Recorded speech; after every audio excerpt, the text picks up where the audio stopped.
Boa noite, irmãos. Graça e paz. Quantos estão felizes nessa noite? Amém? Estou muito feliz de estar aqui com vocês. A gente tem vindo de uma jornada bastante intensa, mas muito produtiva. Eu tenho procurado me mover com muita obediência à voz de Deus, porque nós não temos mais condições de perder tempo nos dias que nós vivemos.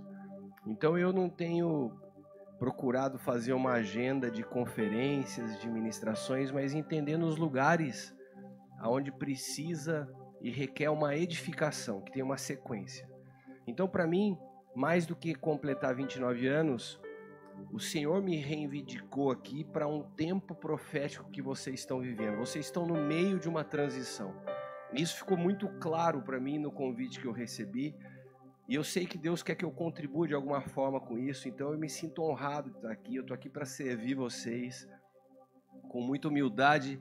Sei que não sou melhor, nem que sei mais do que ninguém, mas aquilo que o Espírito Santo tem trazido, eu quero poder tornar disponível a vocês e contribuir para que possa trazer mais clareza, compreensão, no cenário que, inclusive, Deus me mostrou com muita exatidão, né, quando fui convidado.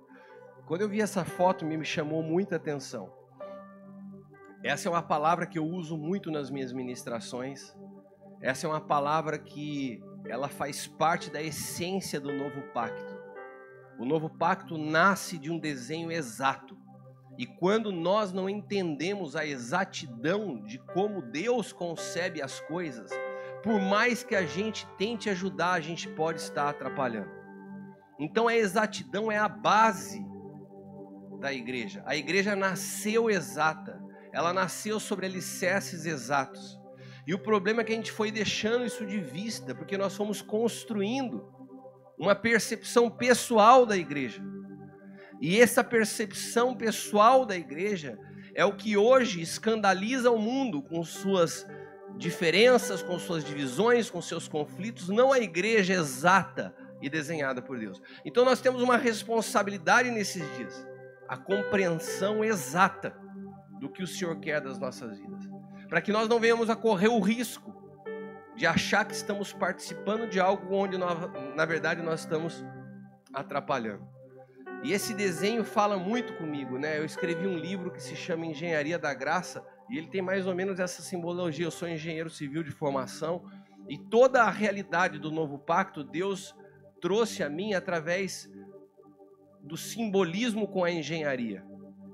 Então, quando eu vi essa palavra, o ano que vocês estão vivendo, eu entendi que era um ano muito importante para que eu tivesse somando aqui. Para eu vir aqui, foi uma luta de agenda, mas eu sabia que eu precisava estar com vocês. Eu sabia que eu precisava estar com a Bel, com a Pri, com essa família que eu amo tanto, Manuel, Márcia e todos os irmãos lá de Quatro Barras. Vocês são muito especiais para mim. E ainda tive o privilégio do Christian com a sua família estarem aqui hoje. O Christian sabe o quanto eu amo ele, o quanto eu admiro, respeito. Obrigado vocês estarem aqui junto. É muito especial a gente estar aqui como família hoje, cultuando ao Senhor, ouvindo.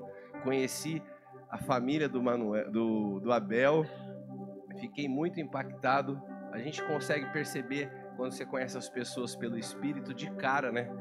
Quando a pessoa é gente boa. Seu pai é muito gente boa, né? Sua mãe, então, me fez... Eu acho que eu comi 3 ovos fritos no almoço. Eu comia um, ela falou, você quer mais? Eu falei, quero. Ela trazia outro, quer mais? Já me ganhou. Gente, eu pedi para colocar um slide aqui, facilita. A maioria de vocês não me conhece. Aqui tem um pouquinho da minha família. Essa é a essência da minha vida, né? Minha casa. A gente vai falar um pouco sobre casa hoje. Eu sou casado com a Leila. Semana que vem todos vocês estão convidados. 25 anos de casado, a gente vai ter bodas de prata em Taubaté. E eu queria convidar vocês a irem lá. Vocês estão batendo palma, mas eu não sei se vocês aceitam o convite. Vão para Taubaté? Bodas de prata, não é toda hora. Vocês têm que ir lá, pô. Vocês estão convocados. Então eu sou casado com a Leila há 25 anos, tenho 2 filhos, o Caio está com 21 anos, estudante de Direito, a Bruna com 17, está dizendo que quer fazer medicina. Eu falo que ela está dizendo porque ela está dizendo, mas não está estudando, né? Mas ela está falando que vai fazer medicina. E aqui fala um pouco dos livros que eu escrevi. Aqui tem as minhas redes sociais. Eu tenho colocado muito conteúdo sobre Novo Pacto, sobre paternidade. Tenho falado muito sobre hombridade. Esses últimos dias que eu tive no Japão e nos Estados Unidos, eu falei muito em conferência de homens. Há uma distorção da explicação do que é hombridade hoje em dia. Estão confundindo ser homem do que é ser macho. Então tem um desenho distorcido. E o Senhor me levou a estar ministrando no homem de acordo com o desenho de Cristo. E tem muito conteúdo desse nas redes sociais.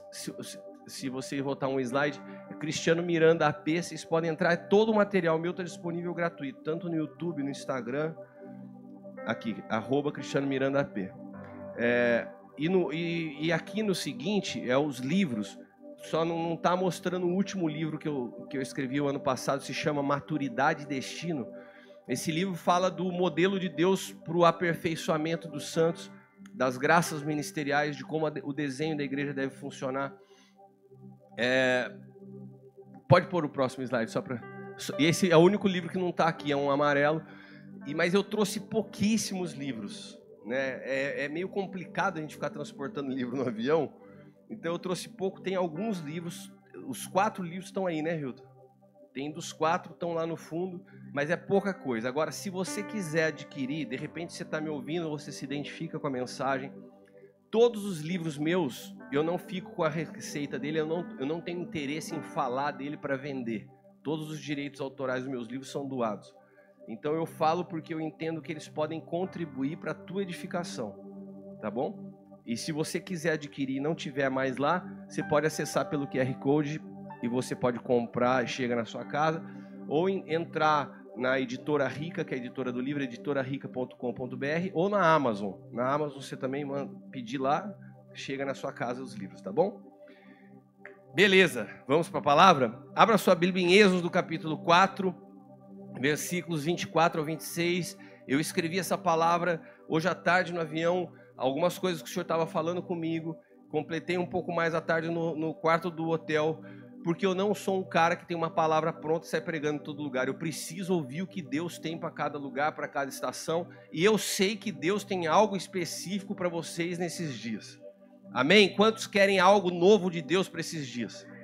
Quantos querem algo fresco de Deus para esses dias? Deus tem algo específico para nós nesses dias.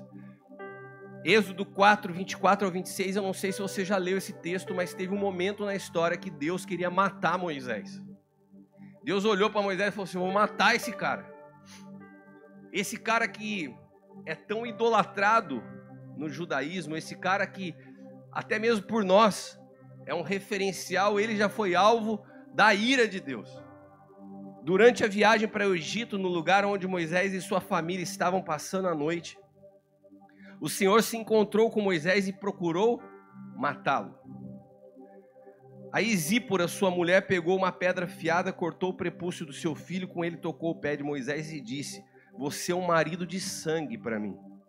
Ela disse isso por causa da circuncisão, e assim o Senhor deixou Moisés viver. Eu acho que, não sei se todos vocês estão familiarizados com esse texto, mas o fato que esse texto apresenta é que Moisés era um cara bastante negligente com as suas responsabilidades familiares. Existiam responsabilidades, mas Moisés, biblicamente, é a própria simbologia da lei. Quando você vê Moisés na Bíblia, Moisés e a lei são a mesma realidade como sombra e figura no Novo Pacto. Moisés e lei representam a mesma coisa. E Moisés, ele precisava cumprir alguns requisitos na estação que ele vivia, mas ele não cumpria.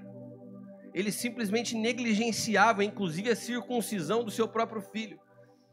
E como Moisés simbolizava a lei, Deus falou assim: cara, aquilo que é o essencial da circuncisão, que eu estabeleci como marco de uma aliança, eu vou matar você. Daí Zípora vai, faz a circuncisão, joga diante de Deus e poupa a vida do seu marido e fala para ele: cara, você está colocando a nossa família em risco. Agora eu vou ler um outro texto para vocês. Josué capítulo 24, do 13 ao 15. Josué 24, do 13 ao 15. Eu vos dei a terra em que não trabalhastes, cidades que não edificastes, habitai nelas e comei das vinhas e dos olivais que não plantaste. Agora, pois, temei ao Senhor e servi-o com sinceridade e com verdade. Deitai fora os deuses aos quais serviram vossos pais além do rio e no Egito, e servi ao Senhor. Porém, se vos parece mal aos vossos olhos, servi ao Senhor. Escolhei hoje a quem sirvais, se aos deuses a quem serviram seus pais, que estavam além do rio, ou aos deuses dos amorreus, em cuja terra habitais. Porém, eu e minha casa serviremos ao Senhor. Amém? Eu quero falar hoje de duas realidades bíblicas, de duas estações, de duas pessoas, de duas geografias que representam duas realidades distintas e que elas têm muita similaridade com o tempo profético que vocês estão vivendo como igreja. Quem faz parte dessa casa espiritual, levanta sua mão. Se você faz parte disso, essa palavra, ela é muito específica para você. Olha para quem está do teu lado e fala assim, tem a ver com você. Você precisa estar atento ao que o Senhor está falando, porque ela é muito pontual e ela é muito clara. São dois homens, são duas terras, são duas estações e duas maneiras de agir diferentes de Deus. Moisés é um símbolo da lei, Josué é um símbolo da graça. Moisés é a analogia da antiga aliança, Josué é um apontamento do que seria a nova aliança. Você chegar numa terra que você não precisa plantar para comer, isso é graça, já foi depositado por você antes de que você faça alguma coisa. Mas aqui nós vemos mais do que duas pessoas, duas terras, duas estações. Nós vemos duas maneiras de Deus operar diferente. Porque na estação de Moisés, nós vemos um homem completamente falho no seu papel paterno, no seu sacerdócio familiar, mas que Deus suportou. Porque na operação que Moisés foi chamado para construir, podia ser tolerado um homem com as características de Moisés. Agora, quando Moisés passa o bastão para o seu sucessor, que cruza-se o rio, que uma nova terra o espera, que é uma simbologia da graça, que é uma simbologia de Cristo, o homem que pudesse adentrar esse lugar não poderia ter as mesmas características de Moisés. Deus já não toleraria um homem falho nas suas responsabilidades familiares. Ele levanta alguém que fala, agora, se vocês quiserem caminhar comigo, eu e minha casa serviremos ao Senhor. São dois opostos. Um homem completamente responsável nos seus atributos familiares e o outro completamente consciente do que era necessário para essa nova estação. E o que isso simboliza? Eu quero trazer, e eu sempre tenho buscado fazer isso, para de alguma forma trazer a mensagem do novo pacto de uma forma prática, de uma forma que você possa compreender, que nós possamos baixar do campo e da esfera do Espírito para uma realidade aplicável na tua vida. E eu queria fazer uma analogia dessa história com o que aconteceu recentemente aqui no Rio Grande do Sul, dessa enchente. Eu quero que você viaje comigo nessa história. Imagina um fato no meio dessa enchente, dessa tragédia, de um homem que chega numa determinada rua e vê uma criança sozinha numa casa, quase perdendo a sua vida com a água subindo. Ele olha na casa do lado, que está fechada, que não tem ninguém, e vê uma escada. Mas essa casa está fechada. E esse homem então arromba aquela casa, estoura a porta daquela casa, arranca de lá de dentro aquela escada e coloca essa escada que ele puxou dessa casa no lugar onde aquela menina estava e consegue fazer o resgate da menina. Esse homem no dia seguinte está na manchete dos jornais e ele é um herói. Ele salvou a vida de uma criança. Ele fez um resgate que, para que ele pudesse cumprir, foi necessário que ele arrombasse aquela casa. Mas para que ele pudesse resgatar, aquilo foi necessário. E todo mundo aplaude e acha incrível. Passam-se os anos, a cheia acabou, a cidade foi restaurada, e aquele homem tem uma brilhante ideia: eu vou voltar à cidade que marcou a minha história com aquele resgate, e vou agora edificar uma casa na mesma rua onde eu resgatei a menina, como um memorial. E ele volta na mesma cidade e compra um terreno naquela rua e fala assim: agora eu vou edificar uma casa. E então ele começa a construir aquela obra, ele contrata os pedreiros, contrata uma equipe, um empreiteiro, e de vez em quando ele vem para olhar a obra e aquela casa começa a subir. E certo dia ele chega na obra e o empreiteiro fala assim: doutor, a gente vai fazer uma concretagem aqui, eu estou precisando de uma escada. O concreto já está chegando e não tem uma escada. E aquele homem tem uma brilhante ideia. Ele olha na casa do vizinho e ele vê uma escada. Ele arromba a casa do vizinho e pega a escada para emprestar para o empreiteiro para fazer a concretagem da obra. 5 minutos depois, o vizinho chama a polícia e aquele homem é preso. O que mudou nessa história? Se no passado ele tinha arrombado uma casa, pego uma escada e foi considerado um herói. Ele volta na mesma cena, na mesma rua, numa estação seguinte, num cenário diferente. Ele arromba uma casa, pega uma escada e agora ele é preso. Repita comigo: Deus tem o modo resgate e Deus tem o modo edificação. O que Deus tolera no modo resgate, Deus não tolera no modo edificação. É como se Deus tivesse uma chavinha, ele fala assim: quando nós estamos no modo resgate, algumas coisas eu suporto. Quando você entra no modo edificação, algumas coisas já não são mais permitidas. O que Deus tolerou com Moisés, Deus não permitiu com Josué. Sabe, quando eu orava por vocês, o Senhor falou para mim: fala para eles que eles estão transicionando do modo resgate para o modo edificação. Por muito tempo, nós vemos a igreja operando no modo resgate. O alvo, o enfoque é a salvação. E nós achamos por muitas vezes que o evangelho está limitado a resgatar o perdido. Jesus, o Filho do Homem, veio resgatar aquele que estava perdido. Na verdade, fala assim, ele veio resgatar aquilo que havia se perdido. Ou seja, a nossa visão muitas vezes é limitada ao evangelho da salvação, mas quando Jesus vem resgatar, ele não veio resgatar somente a pessoa que se perdeu. Ele veio resgatar tudo que se perdeu com a queda do homem. Então nós limitamos, e por causa dessa limitação nós operamos muito tempo como igreja num modo resgate. E quando nós estamos operando nesse modo resgate, e trabalhando e batalhando por almas, e ganhando gente para Jesus, e resgatando o perdido, o nosso nível de luz, o nosso nível de entendimento, faz com que Deus tolere algumas situações. Mas à medida que o tempo avança, a luz aumenta, nós vamos entendendo que o evangelho vai além de salvar. Nós precisamos edificar. Nós precisamos que Cristo seja formado em cada pessoa resgatada. E sabe quando nós percebemos isso com clareza?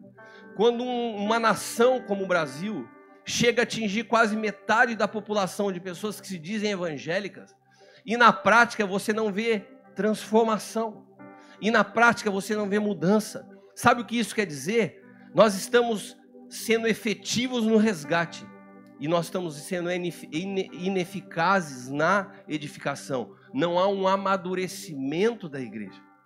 Então, quando nós nos conscientizamos que virou uma chave e que é necessário edificar, nós entendemos que há uma responsabilidade com exatidão. Edificação não pode ser feita de qualquer maneira. Os tempos, os 40 anos de Moisés no deserto, cuidando das ovelhas do seu sogro, tiveram grande influência no resto da sua vida. Não foram anos perdidos ou inúteis. E assim também nós podemos ver com a vida de Josué, essa longa história de formação, de provação. antes que ele pudesse adentrar a promessa. O que eu estou querendo dizer para vocês não é que os dias que nós vivemos até aqui possam ser desprezados, longe disso. Há uma história de 29 anos construída, que nos trouxe até aqui como igreja. Porém, nós precisamos entender que às vezes nós cruzamos o rio. E a sensação que eu tenho no meu espírito é que vocês nesses dias, a partida do pastor Alvo, ela aponta um cenário profético de que vocês cruzaram uma nova estação. E que vocês cruzaram uma nova estação e agora vocês precisam ampliar a visão. E que não é mais só um tempo de resgate, é um tempo de edificar. E para edificar, vocês vão precisar de novas ferramentas, de novo entendimento, de nova visão e de muita exatidão. Eu não sei se vocês tinham noção quando colocaram sobre esse ano essa palavra, o ano da exatidão. Mas essa palavra está sobre vocês e ela está norteando já algumas coisas que estão acontecendo. Ela já está dirigindo algumas coisas. Moisés falhou demais como pai. Moisés falhou demais como marido. Família. Mas isso era tolerado na estação em que ele operava. Moisés desobedeceu como homem, mas ele foi suficiente para cumprir um papel profético como sombra e figura. Se lembra que o Egito, ele representa o sistema desse mundo. O Egito representa a natureza adâmica, com os nossos achismos, com a nossa justiça própria, com a nossa maneira pessoal de agir. Moisés representa a lei. Mas quando nós falamos de Josué, nós falamos da graça. Quando nós falamos de Josué, nós falamos de um apontamento para Cristo. E se a lei foi usada por Deus como instrumento de resgate do homem caído, a graça foi a engenharia de Deus para um processo de edificação de Cristo. Então nós precisamos entender que Moisés não tem condições de Moisés entrar na terra prometida. É impossível você acessar a Cristo através da lei. Moisés nunca poderia entrar na terra prometida, porque a lei não tem parte na graça. Então, a lei não tem como experimentar a graça. Mas também, para quando você entra nessa estação, Deus fala o seguinte: na graça, as coisas acontecem de dentro para fora. Eu preciso de modelos de família. Não dá mais para um cara todo atrapalhado da sua família participar desse desenho de edificação. Irmãos, nós estamos vendo diante dos nossos olhos um cenário esses dias sobre a igreja brasileira, onde Deus está sacudindo essa nação, onde Deus está sacudindo a liderança evangélica nessa nação. Deus não suporta mais na estação onde nós estamos entrando homens que queiram edificar com as suas famílias desestruturadas, homens que queiram participar da edificação, mas aonde as suas esposas estão morrendo do seu lado, homens que queiram edificar, mas estão perdendo os seus filhos dentro de casa. Nós estamos entrando numa nova estação do Espírito, onde Deus vai requerer pessoas com famílias ordenadas, porque só famílias ordenadas podem ordenar a terra. A transformação é de dentro para fora, e é de dentro para fora no teu espírito, e é de dentro para fora a partir da sua casa. Tem que haver uma coerência para se edificar. Para o resgate, não. Daí você fala, por que Deus não fez isso antes? Porque nunca se ganhou tanta gente para Jesus nessa nação, como até as últimas décadas. Deus estava operando, pastor, no Brasil, no modo resgate. Eu me converti há 25 anos, mais ou menos o mesmo período que eu me casei com a minha esposa. Eu me lembro, quando nós íamos pelas praças públicas orar para que empresários se convertessem nessa nação, orar para que tivéssemos políticos evangélicos nessa nação. Mas eu acho que a gente orou numa medida limitada de entendimento, porque não basta políticos evangélicos, Porque não basta empresários evangélicos. Nós precisamos de pessoas absorvidas pela vida de Cristo. Os políticos evangélicos são capazes de dar mais mau testemunho do que os que estavam lá e não eram evangélicos. Porque não se trata mais de frequentar uma igreja. Não se trata mais de ter apenas confessado Jesus. Sabe o que Paulo fala? Você pode até ter aceitado Jesus, mas chegou um tempo de você se despir do velho homem e se revestir de Cristo. Porque ainda que você tenha recebido o Espírito Santo, você pode estar com uma roupagem adâmica, velhos hábitos, velhas práticas, um pensamento corrompido. Sabe, a gente limitou muito tempo o evangelho à salvação. Parece que a nossa única preocupação era ser salvo.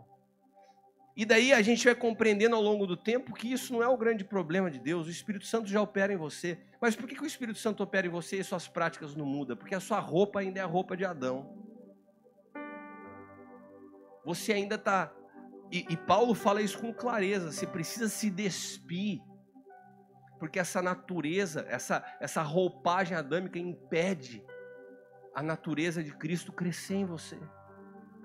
Se revelar, se manifestar.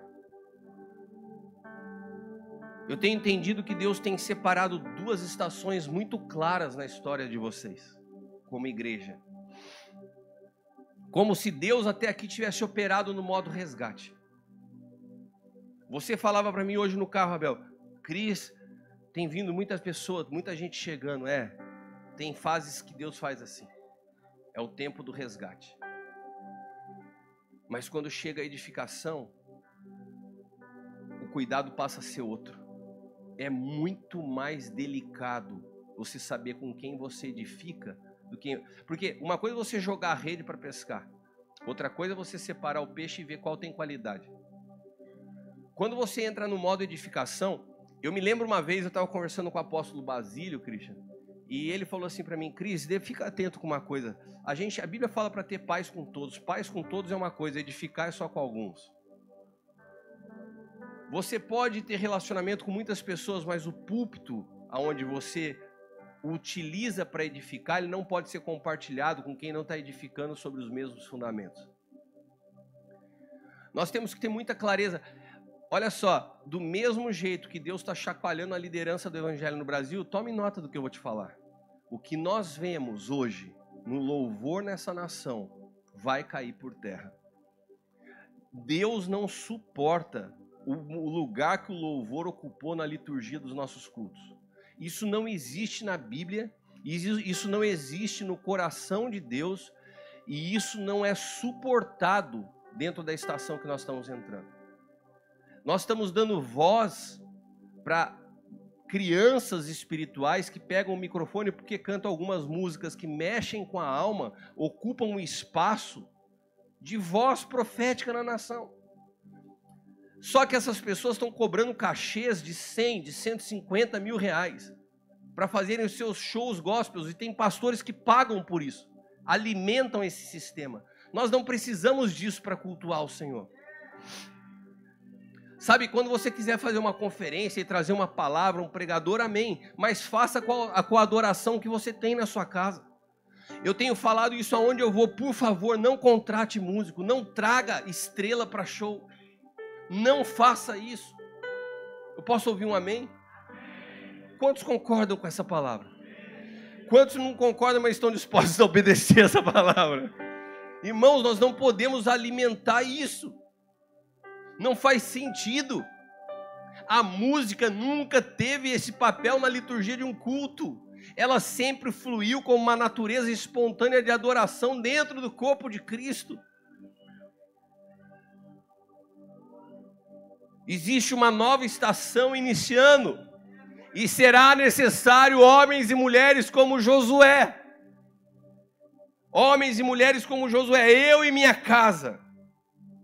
Josué está falando, nós não podemos mais sair sozinhos. O espírito que faz o homem ir na frente é o espírito do faraó. Quando Moisés quis ser liberto do Egito, ele chegou para o faraó e falou assim, deixa eu e minha casa partir para adorarmos ao Senhor no Egito, para adorarmos ao Senhor no deserto. E daí o faraó respondeu para Moisés, beleza, pode ir você, pode levar teu gado, pode ir seus amigos. E a Bíblia fica meio que um silêncio. Moisés pede para ele e a casa dele saírem. E Faraó responde, pode sair você, seus amigos, tal. Tipo assim, vai você, as mulheres ficam. A voz do Faraó é sempre essa. O homem vai na frente e a mulher fica. E esse espírito impregnou uma sociedade adâmica, aonde pastores abandonam sua família e vão correndo na frente. Aonde homens se desenvolvem sem se preocuparem com o desenvolvimento de quem está do lado. Aonde quando é necessário investimento, quem que vai fazer a faculdade? O homem faz, a mulher não faz. Uma sociedade que se tornou uma sociedade machista, porque houve uma voz de um faraó que empurra um para frente e o outro fica para trás. Agora a voz que impulsiona o tempo de edificação é, eu e minha casa vamos juntos. Essa é a base, né? Vamos abrir Josué capítulo 1, versículo 7.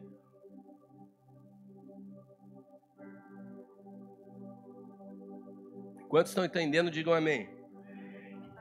Quantos não estão entendendo, digam misericórdia. Todo mundo está entendendo? Josué 1,7 diz assim, tão somente esforça-te e tem muito bom ânimo, para teres o cuidado de fazer conforme toda a lei que meu servo Moisés te ordenou. Dela não te desvies nem para a direita, nem para a esquerda, para que prudentemente te conduza por onde quer que andares. Olha que interessante. Moisés é morto. Moisés é o cara que viu a Deus, que ouvia a Deus, que recebeu os mandamentos. Moisés era o cara respeitado pelo povo. Você imagina que BO para Josué herdar aquela posição. Moisés era o cara respeitado, de repente aquele jovem que estava do lado, o sucessor, assume o bastão, e daí Deus dá uma palavra para ele. A palavra que o Senhor dá para Moisés é mais ou menos assim, meu filho, você quer ser bem sucedido na sua missão? Então faz conforme tudo o que eu vou te ensinar, tudo conforme eu te falar, tudo conforme a lei que eu te der. É isso que Deus fala a Josué? Não. Deus fala assim, olha meu filho, você quer ser bem sucedido na sua missão? Então faça tudo conforme a instrução que você recebeu do teu pai, daquele que veio antes de você, de Moisés. Então Deus está nos mostrando algo que é necessário para toda transição. Toda transição, ela nasce de um desenho apostólico, porque a palavra apostólico, a palavra apóstolo é a palavra enviado. Há um princípio bíblico que se move de Gênesis a Apocalipse. O reino de Deus é um reino onde pais e filhos edificam juntos. Repita comigo, o reino de Deus é um reino onde pais e filhos edificam juntos. A obra de Deus não é uma obra política, onde cada novo candidato que se elege para o que o anterior estava fazendo e começa algo novo. Existe um legado geracional, existe uma sequência que só pode acontecer através de uma ponte geracional chamada paternidade. Repita comigo, paternidade é uma ponte geracional. E Deus, Ele opera através dessa ponte geracional. Pais e filhos edificando juntos. Quando nós interrompemos isso por causa do nosso orgulho, por causa do nosso egoísmo, por causa dos nossos achismos, nós quebramos um princípio divino.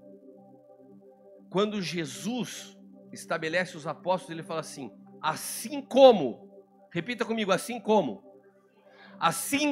o Pai me enviou, eu também vos envio. Todo envio tem um assim como. Todo envio tem um protocolo. Todo envio nasce de um pai para um filho. Ninguém pode começar nada no reino de Deus a partir de si mesmo. Então Deus estava deixando claro isso aqui aonde? Na antiga aliança. Mas para quem? Para Josué, que era um símbolo da nova aliança. Você não vai começar por você. Você vai começar a partir da instrução minha, não, do teu pai. Porque eu respeito os protocolos que eu estabeleço. Quantas pessoas hoje se levantam na igreja e falam assim, Deus falou comigo, e rompem com seus líderes, rompem com seus pastores. Mas calma aí, quando Deus fala com você, Ele fala através do teu pai. Samuel, a voz de Deus opera na boca de um pai. E o que Deus está falando para Josué é uma instrução clara. Você não pode caminhar sem a voz paterna que ecoa, ainda que Moisés não esteja mais aqui. Deus estava deixando claro os seus protocolos. Josué seria bem sucedido se obedecesse às instruções de um pai e não se tentasse fazer, agora que eu assumi eu vou fazer do meu jeito. Deus pode mudar estruturas, movimentações, mas os seus fundamentos são imutáveis. A maneira que o Senhor escolheu para produzir edificação eterna, de geração em geração, foi a paternidade. E a paternidade é uma transferência de vida no Espírito. A paternidade é um legado que se constrói, não é uma herança concreta e real que se deixa. E eu sei que tem pessoas que falam assim, mas eu vejo muito abuso, mas tem gente que busca status. É lógico, sempre a Bíblia vai mostrar dois paralelos. Se você abrir em Gálatas 4, 22, 24, fala assim, porque está escrito que Abraão teve 2 filhos, um da escrava e outro da livre. Todavia o que era da escrava nasceu segundo a carne. Vai sempre ter uma filiação que nasce da carne. Mas o que era da livre por promessa. E tem sempre uma paternidade que nasce de promessa. Agora nós precisamos saber discernir as coisas pelo Espírito. Porque hoje, operando na igreja, existe um paternalismo maligno, dominador, controlador. Mas isso não anula o fato de que existe uma paternidade espiritual genuína e que nós não podemos caminhar sozinhos, porque o princípio do reino de Deus é que Ele forma em nós o espírito do Filho. Irmãos, eu vou falar para você a maior crise que nós sofremos na história dessa geração se chama crise de identidade. E sabe por quê? Porque a identidade ela é transferida por um pai e nós estamos numa geração de órfãos. A igreja foi estabelecida por Deus como uma casa paterna. É a única solução para a restauração da identidade dessa multidão de pessoas que são órfãos e que estão afirmando a sua identidade nas coisas que fazem, nas suas atividades, nos seus números, no seu sucesso, na sua imagem, nas suas redes sociais, no seu YouTube. Sabe, quando você olha na Bíblia, Jesus chegando na cidade de Gadara, ele chega naquela cidade, um homem que a Bíblia chama de gadareno, chega correndo até ele e fala assim, o que tenho eu contigo, Jesus de Nazaré? E Jesus olha e fala assim para ele, quem é você? Jesus está querendo saber qual a sua identidade. Me fala quem é você. Se Jesus hoje olha para a tua cara e te pergunta quem é você, o que você responde? Quando Jesus pergunta quem é você, ele está falando qual a tua identidade. Ele pergunta para aquele endemoniado, quem é você? E o que o endemoniado responde? Nós somos muitos. E Jesus poderia ter respondido para ele, não, cabeção, não foi isso que eu perguntei, não são quantos vocês são, quem é você? Mas existe um princípio que opera nas trevas. Todas as vezes que você precisa de números para afirmar a identidade, o espírito que te governa é o espírito lá de Gadara. Quando você senta com alguém e fala assim, e aí, me conta quem você é, o cara vira para você e fala assim, a minha igreja tem tantos membros, você já sabe qual é o espírito que está operando. Quando você senta com alguém e fala assim, quem é você? Eu sou dono de não sei do que, eu tenho tantos carros. Quando a pessoa precisa de coisas, de atividades para afirmar a identidade, o espírito que opera é o mesmo espírito do gadareno. Porque só tem um espírito que pode afirmar a identidade. E esse espírito a Bíblia chama de ruiotesia, o espírito de adoção. E a Bíblia fala assim, olha, é o espírito que testifica ao nosso espírito que nós somos filhos de Deus. Então, qual que é a obra do Espírito Santo na nova aliança? Testificar ao teu espírito a sua identidade eterna. Se você não tem revelação do Espírito, você não sabe quem é, porque ninguém pode afirmar quem você é. Ninguém tem capacidade de falar quem é você. Por isso Jesus pergunta aos seus discípulos, quem dizem os homens que eu sou? Uns dizem que o senhor é João Batista, outros dizem que você é Elias. E vocês? Ninguém sabia responder. Daí Pedro levanta a mão, tu és o Cristo. Beleza, mas foi o Espírito que te revelou, porque é só Ele que pode revelar. É só o Espírito que pode revelar. E nós estamos hoje num ambiente onde o mundo sofre uma crise de identidade. Tem pessoas agora que falam que se identificam como uma planta. Eu sou uma planta. Eu estava voltando no Japão e eu vi uma mulher passeando no shopping com um homem. Uma coleira, pastor. O cara se identificava como cachorro. Essas coisas que a gente pensava que a gente só via no vídeo do YouTube, eu vi ao vivo e eu fiquei chocado. O que pode levar uma pessoa, um ser humano, falar que se sente como cachorro? E a pessoa passear no shopping e ninguém olhar com cara de assustado, porque a grande crueldade das trevas é tornar normal aquilo que não é comum. Você começa a normalizar. É uma crise de identidade generalizada, porque há um desconhecimento da vida no espírito.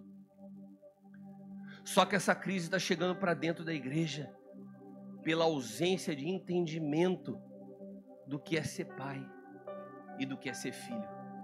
Porque a identidade mais poderosa, capaz de te sustentar nos dias maus, não é a identidade se você é pastor, apóstolo, ministério tal, bispo, papa, é se você sabe o que é ser filho. Eu vou contar para vocês algo que aconteceu comigo. 30 dias atrás, eu já estava com essa viagem marcada para o Japão há muito tempo. Eu ia passar pelo Japão e pelos Estados Unidos. Eu venho pregar aqui em Florianópolis. E no sábado meu filho me liga e fala assim, pai, meu ouvido sangrou. Eu falei, filho, não deve ser nada. Passa no médico, dá uma olhada. Ele foi no médico. O médico falou que não era nada. A gente voltou no final de semana. Chega segunda-feira, o ouvido dele sangra de novo. Eu estava há 20 dias da minha viagem. A Leila leva o Caio num otorrino. Eu estava trabalhando durante o dia. E normalmente quando a Leila vai no médico, acontece alguma coisa, ela sai e já me manda um WhatsApp, eu me liga na hora. Naquele dia ela não me chamou. Eu cheguei em casa e falei, estranho, para ela não me chamar, alguma coisa não deu bom. Daí quando ela chegou, parou o carro em casa, eu já fui para a porta. Quando eu abri a porta, eu falei assim, aí, vocês não me falaram como que foi lá no médico? O Caio estava branco, parecia que ele tinha visto um fantasma. O lábio dele estava até azul, de tão branco que ele estava. E a Leila falou assim para mim, a minha esposa, para quem alguns de vocês conhecem ela, para quem não conhece, a Leila é uma pessoa incrível. Ela torna a vida muito mais leve, ela tem uma graça. Eu me emociono de pensar assim, como Deus me deu o privilégio de ter ela para me tornar as coisas mais leves. E ela falou assim para mim, amor, vai precisar de uma cirurgiazinha. Eu falei, cirurgia? Daí o Caio falou assim, mãe, fala direito pro meu pai, é um tumor, pai. Quando ele falou isso, eu não sei se existe essa expressão tremer por dentro, mas eu me mantive assim em pé na frente deles, mas por dentro eu me balancei inteirinho. Me deu um frio na barriga.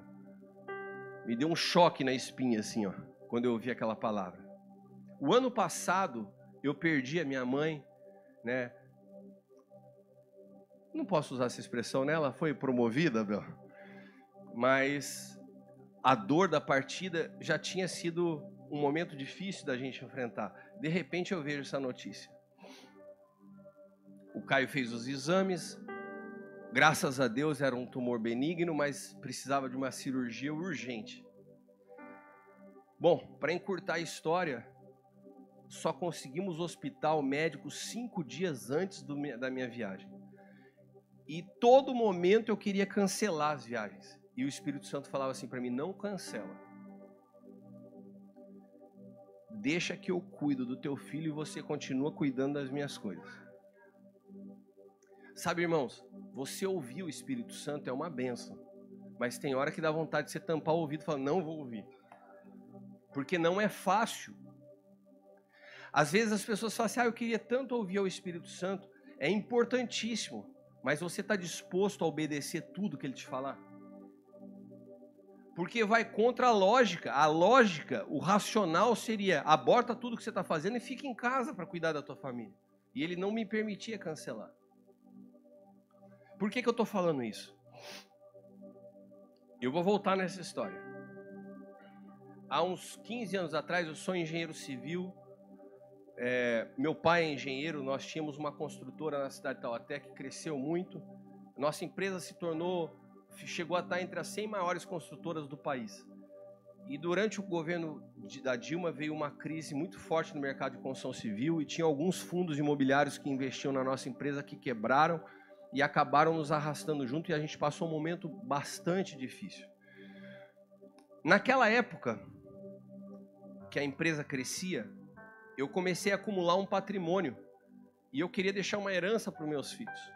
Então, todo prédio que eu construía, eu separava um apartamento, a gente dava de oferta apartamento, mas eu separava apartamento para o meu filho e para minha filha, para construir um patrimônio para eles. E eu não tive a oportunidade de receber isso do meu pai. Eu falei assim, eu quero ter a oportunidade de deixar para eles uma herança. Mas quando veio essa crise, eu precisei me desfazer de tudo, e eu perdi tudo. Inclusive quase a minha própria casa. E chegou num momento que eu estava um pouco frustrado com isso. Nas minhas conversas com Deus, eu falei, Senhor, eu queria deixar uma herança para os meus filhos. E um dia, numa conversa dessa com o Senhor, no meio daquela crise, perdendo tudo, o Senhor falou para mim assim, você está tão preocupado com herança, mas eu estou muito mais preocupado com o legado. E daí ele falou aquilo ali, eu não entendi direito.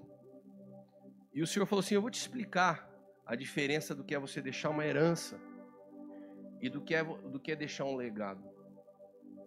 A herança você deixa para um filho. O legado você deixa no filho, dentro do filho. A herança se perde com o tempo. O legado é eterno. A herança pode até atrapalhar a vida do teu filho. O legado pode ajudá-lo a construir muito mais do que você deixaria para ele. Bom, aquela palavra me trouxe um certo conforto. Na época eu entendi. Mas nós passamos toda essa situação com o Caio, voltando na história. Eu fui para o Japão, foi uma viagem incrível. Deus foi incrível pelas coisas que eu vi acontecer. Deus me abriu a porta para a igreja japonesa, para os japoneses, que é um milagre. Nos Estados Unidos também com os americanos. E foi uma viagem muito produtiva, espiritualmente falando. E quando eu cheguei em casa, uma pastora que caminha conosco, estava em Campos Jordão, perto de Taubaté, e ela me chama e falou assim, vem tomar um café comigo, eu queria muito ver o Caio, como que o Caio está depois de tudo isso. Eu falei, tá bom, a gente vai até aí. E daí nós fomos até Campos Jordão tomar um café com essa pastora amiga nossa, uma filha espiritual. E o Caio foi junto comigo, e quando chegou na mesa, ela falou assim, Caio, eu queria ouvir de você como foi essa experiência. E o Caio é um cara mais fechado, mais tímido. Até então, eu já estava compartilhando e testemunhando dessa história, mas a partir da minha ótica. Eu ainda não tinha ouvido o Caio falar o que tinha sido para ele passar por isso. E eu falei assim, cara, ele não vai falar nada, ele tem vergonha numa mesa. De repente, esse menino se coloca a falar. E ele ficou 1 hora falando, contando para ela o que foi passar por aquela situação. E quando eu fiquei ali sentado ouvindo, admirado, algumas coisas que ele falou me chamaram muita atenção. Ele falou assim, que logo nos primeiros dias o Espírito Santo falou assim, filho, é o tempo da tua emancipação. Você até hoje veio na fé do teu pai. Agora é o momento de você provar a tua fé, a tua experiência comigo.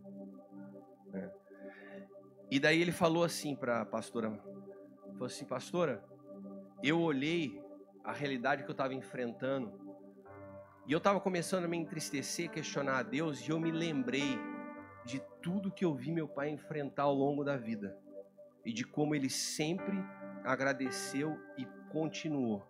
Eu falei, eu não tenho direito de reagir dessa forma. Então eu enfrentei de uma forma leve, eu vi Deus operando e eu estou completamente diferente hoje do que antes eu era na cirurgia. Quando eu terminei de ouvir o Caio falando, eu estou resumindo a história, o Espírito Santo me lembrou da minha conversa lá de trás, quando eu perdi os imóveis que eu ia deixar. O Senhor falou para mim assim, o que você acha mais poderoso?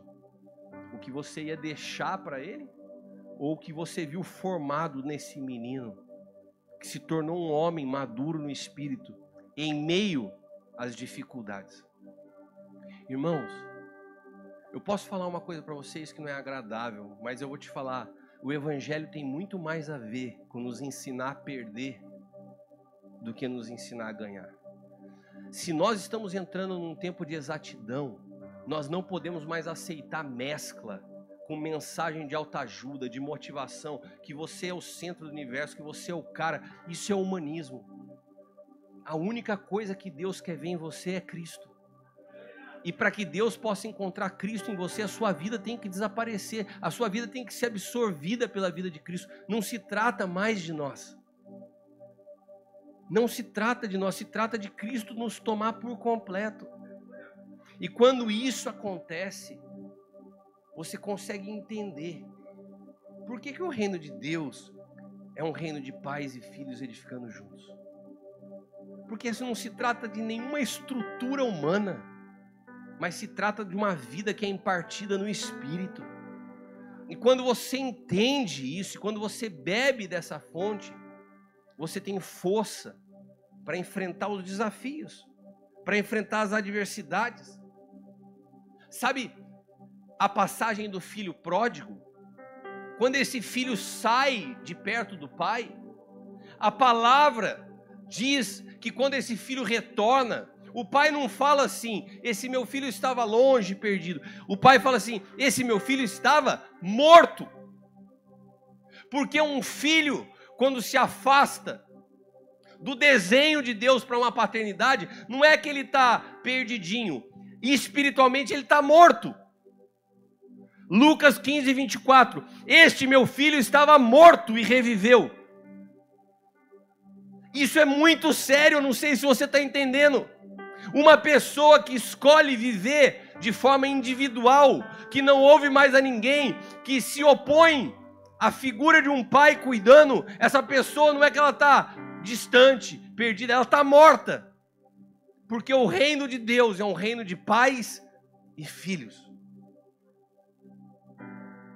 Só há transferência de legado quando pai e filho juntos provam do poder da ressurreição.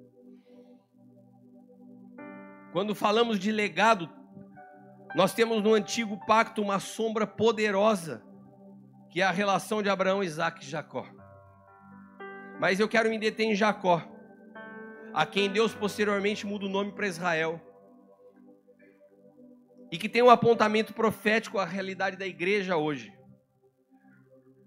Gênesis 37, 2 fala assim, esta é a história de Jacó. Quando José tinha 17 anos. Irmãos, vamos parar aqui. Eu quero só que você se atinja a isso. Não parece uma loucura? Essa é a história de Jacó. Quando José tinha 17... Como assim? É a história de Jacó ou de José? Eu vou contar a história do Cristiano. Quando Caio tinha tantos anos. Por que a Bíblia fala isso? Porque a nossa história não para em nós. A nossa história, ela segue sendo edificada na vida de filhos.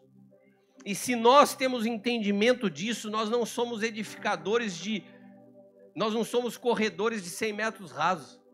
Nós não vemos a vida como uma corrida de tiro curto, nós entendemos o que é a jornada da vida.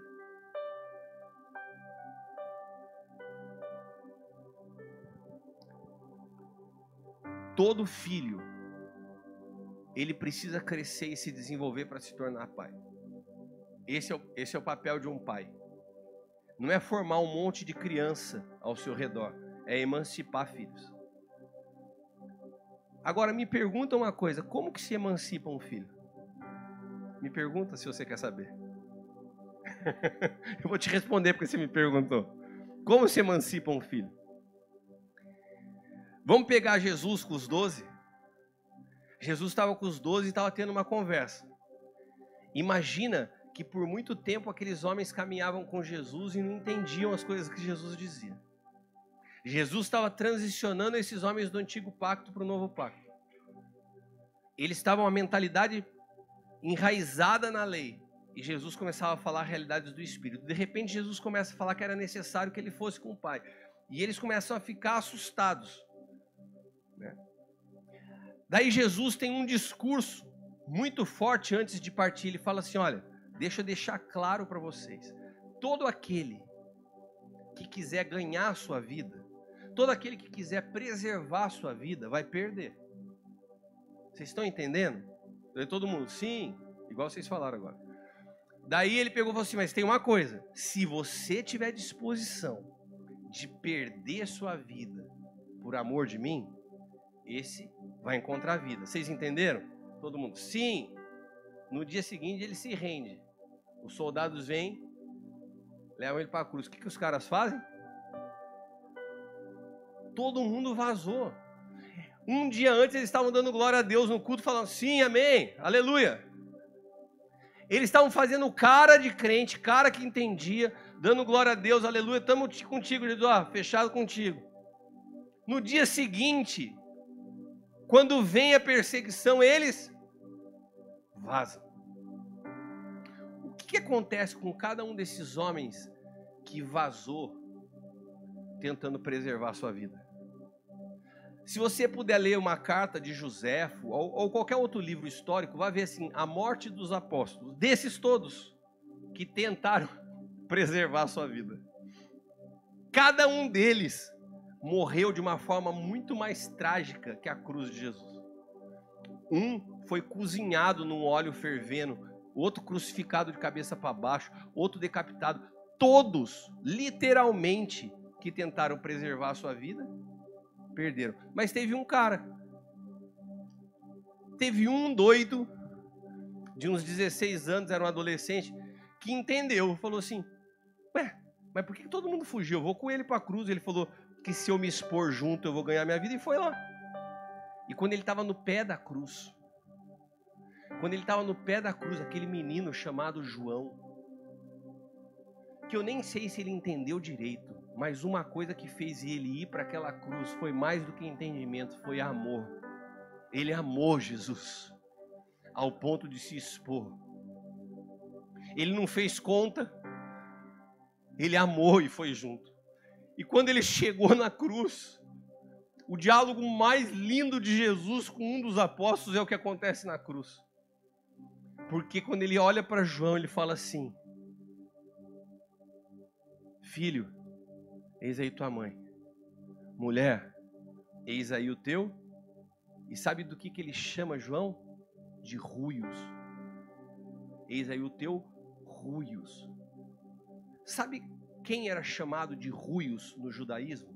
Os homens que alcançavam 30 anos de idade. Quando Jesus começou o ministério, Jesus emancipou João com 16 anos. E falou assim, você está apto a cuidar da minha mãe, eis aí o teu filho maduro, mulher. Ele chama João de filho maduro com 16 anos de idade. Sabe por quê? Porque João teve a coragem de expor a sua vida por amor. Quando você expõe a sua vida, quando você expõe sua reputação, quando você expõe a sua imagem, quando você vive de uma forma genuína, sem máscara, mas com a pureza de quem está genuinamente amando ao Senhor, Você vai passar pela cruz. Mas a cruz te emancipa como homem maduro.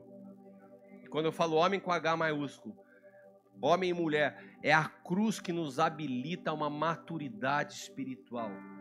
Não tem amadurecimento sem a pedagogia da dor. Quando eu vi o meu filho passando nessa situação, o Senhor me falou assim: eu estou emancipando ele.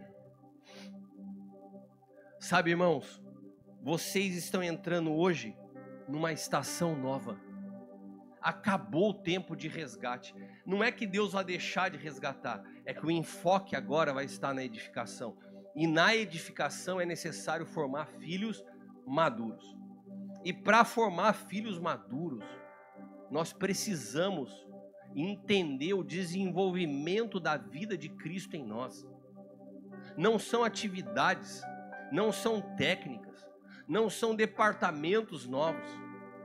É a formação da vida orgânica de Cristo absorvendo a nossa, que nos leva a uma dimensão de maturidade para entender o que é a igreja, para entender o que é a vida, para entender o que nós estamos fazendo aqui, do que se trata esse organismo chamado igreja.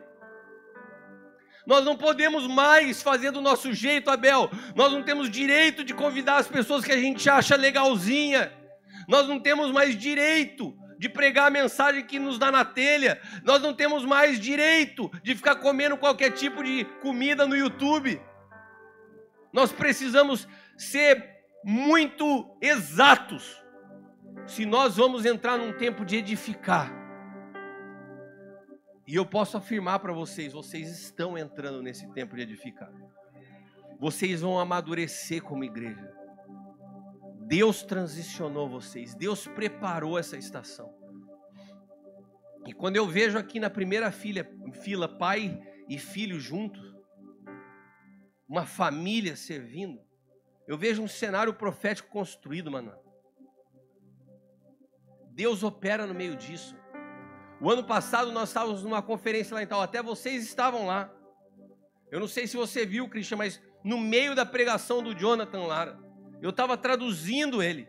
Ele me para e fala assim: Cris, Deus vai chacoalhar o cenário de paternidade espiritual nessa nação. Sabe por quê? Porque há um cenário fora do desenho de Deus. E vou te falar mais. Deus vai trazer um desenho exato do que é paternidade aqui para o sonho de Deus. Porque vocês aqui caminham pai e filho juntos. A única coisa que Deus quer é que a gente obedeça ao desenho. E daí Ele trata de fazer. Nessa noite, eu quero orar por aqueles que têm a disposição de obedecer com exatidão o desenho do Senhor. Aqueles que falam assim: eu quero viver exatamente o que o Senhor deseja para a minha vida. Eu não quero ser como alguns dos discípulos que deram glória a Deus no culto, mas na hora que tentou preservar a vida, eles preservaram. Não, mas se é necessário render a minha vida para que a vontade de Deus se cumpra e para que eu encontre vida, eis-me aqui. Se coloque de pé.